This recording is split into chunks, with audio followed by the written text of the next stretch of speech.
ಉಡುಪಿ ಜಿಲ್ಲೆಯಲ್ಲಿ ಕಳೆದ 7 ವರ್ಷಗಳ ಹಿಂದೆ ಆರಂಭವಾದ ರಾಷ್ಟ್ರೀಯ ಹೆದ್ದಾರಿ 169A ಇಂದ್ರಾಳಿ ಸೇತುವೆಗೆ ಮೇಲ್ಸೇತುವೆ ಗರ್ಡರ್ ಜೋಡಿಸುವಂತಹ ಕಾರ್ಯಕ್ಕೆ ಕೊನೆಗೂ ಚಾಲನೆ ಸಿಕ್ಕಿದೆ.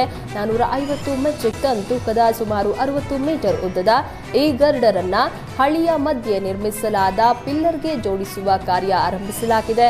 ಇದೇ ವೇಳೆ ಇಂದ್ರಾಳಿ ಸೇತುವೆ ಕಾಮಗಾರಿ ಸ್ಥಳಕ್ಕೆ ಉಡುಪಿ ಚಿಕ್ಕಮಗಳೂರು ಸಂಸದ ಕೋಟಾ ಶ್ರೀನಿವಾಸ ಪೂಜಾರಿ ಭೇಟಿ ನೀಡಿದ್ದಾರೆ. ಗರ್ಡರ್ ಅಳವಡಿಕೆ ಕಾರ್ಯವನ್ನ ಪರಿಶೀಲಿಸಿದ್ದಾರೆ. ಯಾದಗಿರಿ ಜಿಲ್ಲೆಯಾದ್ಯಂತ ಬಿಡಾಡಿ ದನಗಳ ಹಾವಳಿ ಹೆಚ್ಚಾಗಿದೆ. ಮುಖ್ಯ ರಸ್ತೆಯ ಮಧ್ಯಭಾಗದಲ್ಲಿ ದನಗಳು ಮಲಗೋದ್ರಿಂದ ವಾಹನ ಸಂಚಾರಕ್ಕೆ ಸಮಸ್ಯೆ ಆಗ್ತಾ ಇದ್ದು ಸವಾರರು ಭಯದಲ್ಲೇ ಸಂಚರಿಸುವಂತಾಗಿದೆ.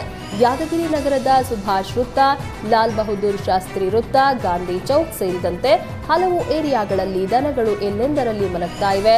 ಇದರಿಂದ ರಸ್ತೆ ಅಪಘಾತಗಳು ಸಂಭವಿಸಿದ್ದು ಸಂಬಂಧಪಟ್ಟ ನಗರಸಭೆ ಅಧಿಕಾರಿಗಳು ಬಿಡಾಡಿ ದನಗಳ ವಾರಸುದಾರರಿಗೆ ಹೇಳಿ ಹೇಳಬೇಕಾಗಿದೆ.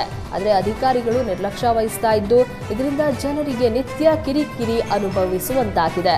ಹಾಗಾಗಿ ತಕ್ಷಣ ಬಿಡಾಡಿ ದನಗಳನ್ನ ಗೋಶಾಲೆಗೆ ಸೇರಿಸಿ ದನಗಳ ಕಾಟ ತಪ್ಪಿಸಬೇಕು ಅಂತ ಸ್ಥಳೀಯರು ಆಗ್ರಹಿಸಿದ್ದಾರೆ.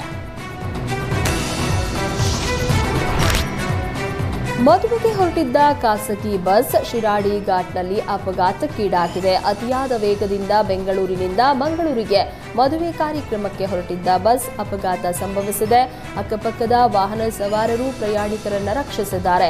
ಅದೃಷ್ಟವಶಾತ್ ಪಾರಾದ ಬಸ್ನಲ್ಲಿದ್ದಂತಹ ಪ್ರಯಾಣಿಕರು ಸಕಲೇಶಪುರ ಗ್ರಾಮಾಂತರ ಪೊಲೀಸ್ ಠಾಣಾ ವ್ಯಾಪ್ತಿಯಲ್ಲಿ ಈ ಘಟನೆ ನಡೆದಿದೆ.